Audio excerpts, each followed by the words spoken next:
Israel and America managed to completely surprise their enemies when these strikes on Iran began this past Saturday.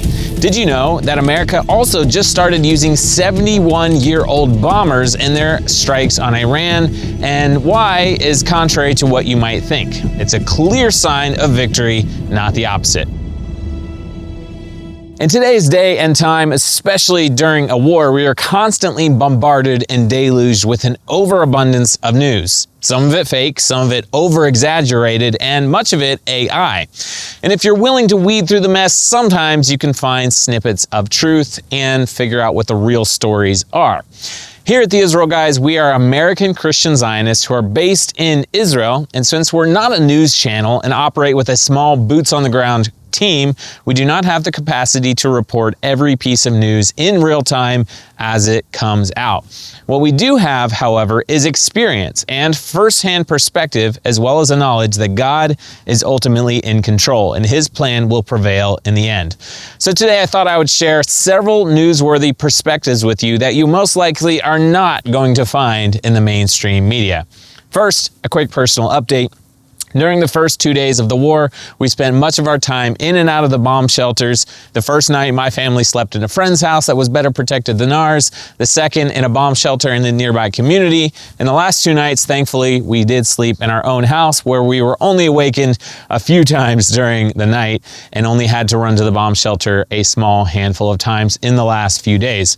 For those of you who don't know, Israel has a system called the Home Front Command, and the majority of the time, not every time, the system will alert your phone that missiles are expected in your area in the next few minutes and you need to be close to a shelter. Then, if missiles are incoming, a very loud alert will sound on your phone. If it goes off during this filming, we'll have to run to a bomb shelter. That means you have 90 seconds to reach shelter. At the same time, a loud air raid siren will go off in the town or nearby vicinity that you're in. Usually, missiles are already in the air, sometimes exploding over your head as you have 90 seconds to get to the shelter. We've been able to experience several amazing, incredible fireworks displays as we have been running to the shelters in the last few days. One of Israel's most prominent and trusted conservative journalists who works for a Hebrew-based network here in Israel, his name is Amit Siegel. He publishes a daily newsletter called It's Noon in Israel. I'm a new subscriber. I highly recommend you check out his newsletter. I'll drop the link in the description below. In yesterday's newsletter, Amit had incredible insight on how Israel managed to pull off the element of surprise in the initial attacks on Iran. After all, the world has been waiting on Israel and America to attack Iran for months. Here's just a few aspects to how Israel managed to catch Iran napping, even though the entire world watched the greatest military buildup we have seen in modern history.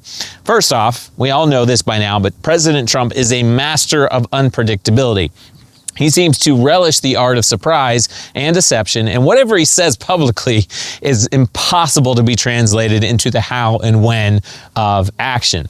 This massively played into Israel's favor as they worked together with America to surprise the world's greatest terrorist regime in this attack this last Saturday.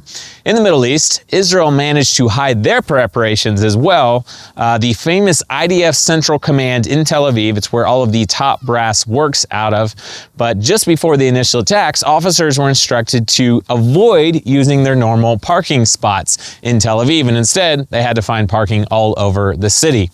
The Kiryat, which is the IDF Central Command, also employed a system to keep those watching, whether it was satellites or secret agents or people just reporting as to what was going on, as to the activity in the facility using an automated lighting system. At the same time, the IDF Chief of Staff was publicly reported to be at home during the time of the attack, which signaled that nothing was going on.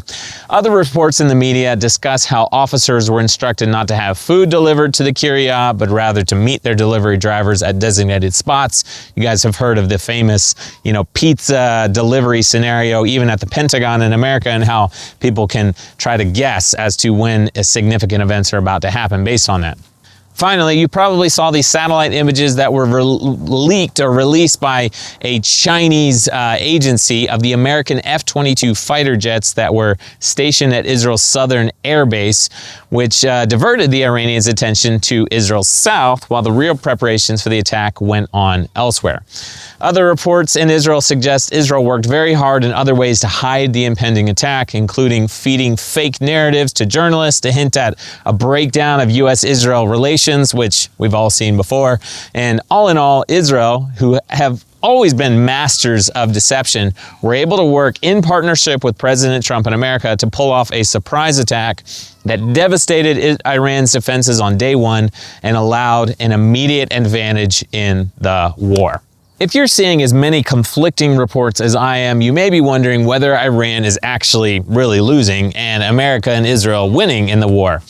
The following analysis, however, might give you some hints and you can judge for yourself what the situation is. Shanaka Anselm Pereira is an analyst on Twitter and Substack. He posted this just this week, and I'll drop a link in the description below so you can check it out for yourself.